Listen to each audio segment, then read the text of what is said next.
नमस्कार मंडळी, मी रत्नाकर गायकवाड ज्योतिबा डोंगराच्या खालील गिरोली या गावात आलोय आणि आत्ता संध्याकाळीच साधारणपणे 6:30 ते पावणे 7चं टायमिंग झालंय आणि या गावातच खाली घसारटीला लागल्यावर डाव्या बाजूला एक विहीर आहे.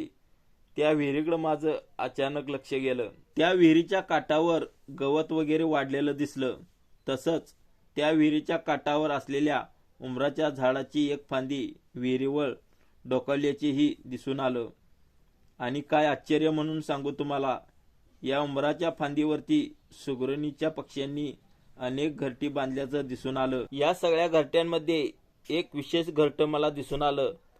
हे घरटं असं काय विलक्षण होतं की बोलायचं कामच नाही. या घरट्याला म्हणा किंवा खोप्याला म्हणा, एक नव्हे, दोन नव्हे, तर 3 खोपे दिसून आले.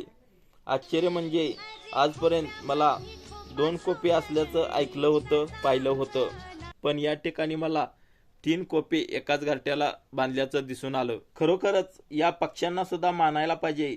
त्यांच्यात सुद्धा कलाकारी दिसून येते. एक एक धागा लांबून आणून त्याला विणून सुंदर असं घरटं बनवणं काय सोपं काम नाही. माणूस जसा 2-3 खोल्यांचं किंवा 2-3 मजल्याचं घर बांधतो, तसं या सुगरण पक्ष्यानं सुद्धा आपल्या स्वतःसाठी टोलेजंग टुमदार घरटं बांधलंय.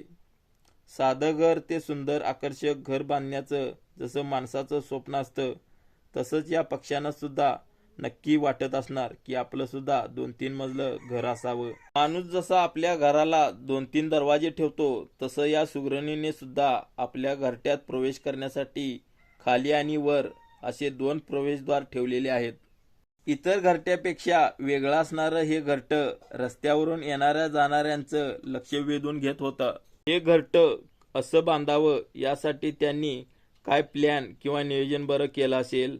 घरटं कधी बांधायचं, कुठं बांधायचं यापासून ते त्यासाठी लागणाऱ्या गवताच्या काड्या सहज कशा उपलब्ध होतील याचं सुद्धा नियोजन केलेलं असणार. असलं भारी घरटं बांधणं खरंच जोक नाही. देवानं दिलेल्या देणगीचा पुरेपूर वापर करून घेणं हे या पक्ष्यांच्याकडूनच शिकायला पाहिजे.